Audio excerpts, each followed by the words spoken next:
ये क्वेश्चन देखो आप, ये क्वेश्चन आपका ज्योमेट्री का है। ये क्वेश्चन आपके आरआरबी ग्रुप डी एग्जाम 2018 को पूछा गया था और आज आपका एनटीपीसी एग्जाम 10 जनवरी को ठीक फर्स्ट शिफ्ट में भी पूछ लिया गया, सेम टू सेम। बस यहां पर आपसे एंगल बी ए सी ना पूछ के आपसे पूछ लिया था एंगल बी सी ए का मान पूछा था। ये क्वेश्चन आपके आज के शिफ्ट में पेपर में पूछे गए थे, तो आप लोग एक बार इसको ट्राई कर सकते हो।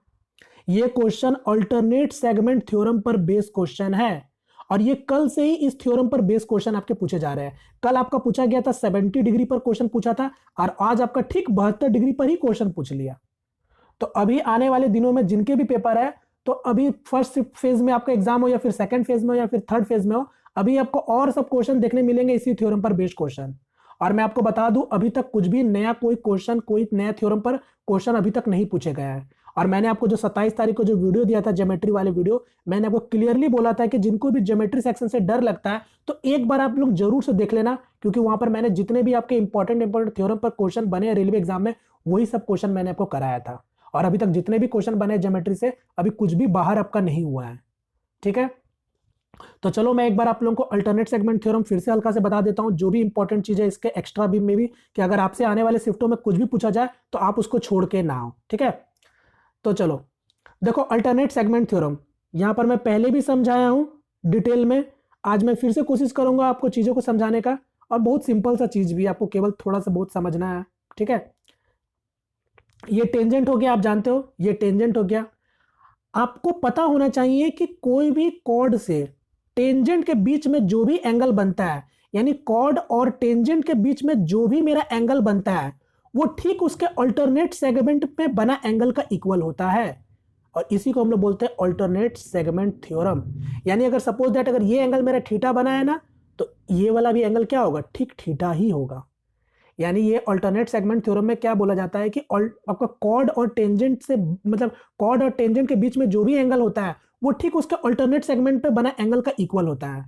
यानी अगर यही चीज को मैं अगर हिंदी में बोलना चाहूं तो इसका मतलब क्या हो गया कि कोई भी जीवा और स्पर्श रेखा के बीच में बना एंगल अगर कुछ भी हो, जैसे y डिग्री हो और इस साइड अगर हो, तो इसके एकांतर खंड में एंगल का बराबर होगा। यानी ये वाला एंगल अब फिर क्या हो जाएगा, तो y डिग्री ही हो जाएगा।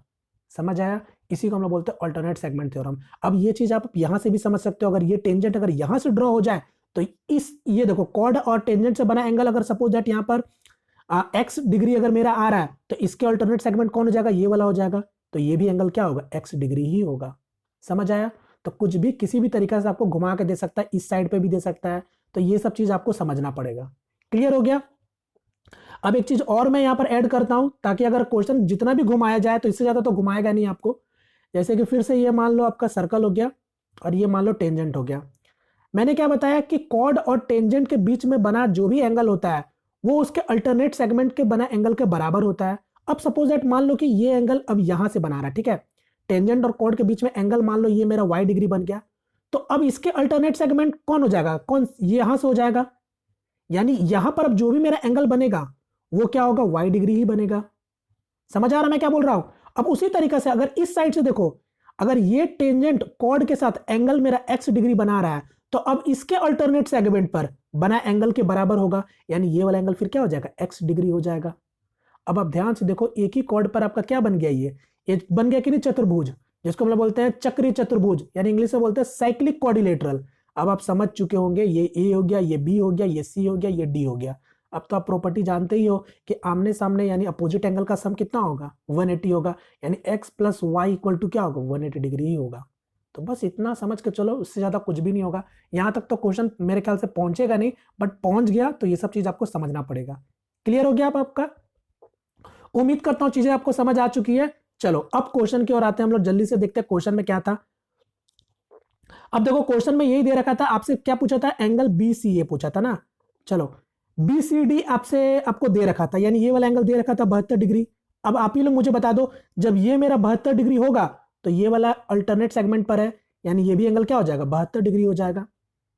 अब ध्यान दीजिएगा, आपसे पूछा क्या था, बी सी ए, यानी ये वाला एंगल आपसे पूछना चाह रहा। तो अब आपको एक हिंट क्या दे रखा था कि यदि ए बी और ई सी के समांतर है, यानी ए बी और ई सी पैरेलल है। अब आप ध्यान से देखो, अगर ये ए बी हो गया और ये ई सी पैरेलल हो गया, तो ये एंगल अगर मेरा 72 डिग्री है, तो ये भी एंगल क्या होगा, 72 डिग्री होगा, क्योंकि अल्टरनेट एंगल क्या होता है, बराबर होता है। ये मैंने आपको ज्योमेट्री वाली वीडियो में भी बताया था कि कोई भी दो पैरेलल लाइन है, अगर उसको कोई ट्रांसवर्स लाइन अगर इंटरसेक्ट कर रहा है तो ये एंगल अगर x डिग्री होगा तो ये भी एंगल क्या होगा, x डिग्री ही होगा, क्योंकि अल्टरनेट एंगल इक्वल होता है। वैसे ही जैसे क्रॉसपेंडिंग एंगल आपका इक्वल होता है, ये सब चीज तो कम से कम पता होना चाहिए ना। तो ये देखो ये 72 डिग्री है, तो ये भी क्या हो जाएगा, 72 डिग्री हो जाएगा। अब आप जान गए होगे कोई भी ट्रायंगल का दो एंगल अगर सेम है तो इसका मतलब वो ट्रायंगल क्या होगा, आइसोसेलेस ट्रायंगल होगा, या फिर जिसको हम लोग बोलते हैं समद्विबाहु त्रिभुज होगा। तो बस ये 72, ये भी 72। अब आपका ये वाला एंगल आप नहीं निकाल लोगे आसानी से। कोई भी ट्रायंगल का इंटीरियर एंगल का सम कितना होता है, 180। तो 72 72 144, तो बचा कितना मेरा, 36 डिग्री। यानी इसका आंसर क्या हो जाएगा, 36 डिग्री हो जाएगा। ये था आपका आज का क्वेश्चन। क्लियर है? उम्मीद करता हूं चीजें अब आपको समझ आ चुकी है। यहां पर आपको समांतर दे रखा था, हो सकता है आपको डायरेक्ट बोल दे कि वो आइसोसेलेस ट्रायंगल अंदर में। तो जैसे भी चीजों को आपको केवल समझना है। क्लियर हो गया? उम्मीद करता हूं अब चीजें सबको समझ आ गया होगा। अगर आपसे क्वेश्चन पूछा जाएगा तो अब नहीं छोड़ोगे। तो चलो अब मैं एक क्वेश्चन आपको देता हूं, ये क्वेश्चन का आंसर आप लोग मुझे कमेंट करके बताओगे। ये भी क्वेश्चन आपके आरआरबी ग्रुप डी एग्जाम में पूछे जा चुके हैं। तो आप लोग मुझे BAC नाप बताना, आप लोग यहां भी मुझे BCA का वैल्यू बता देना जल्दी से, ठीक है? तो चलिए फिलहाल यहाँ पास मैं वीडियो को वाइंड अप करता हूँ। मैं फिर से यही चीज बोलूंगा कि देखो सब कुछ वही चीज है, अभी कुछ भी नया आपको देखने को नहीं मिल रहा है, ठीक है? खासकर ज्योमेट्री में तो कुछ भी अभी तक नया देखने को नहीं मिल रहा है। तो इसलिए मैं बोलूंगा कि एटलीस्ट आप लोग जिनको भी ज्योमेट्री में डर लगता है तो एक बार जरूर से वो सब देख लो। और ये सब वही सेक्शन है जहां पर मैक्सिमम लोग छोड़ देते हैं ऐसे क्वेश्चन को। बाद बाकी अर्थमेटिक तो सभी लोग कर ही रहे हैं और आप भी करोगे।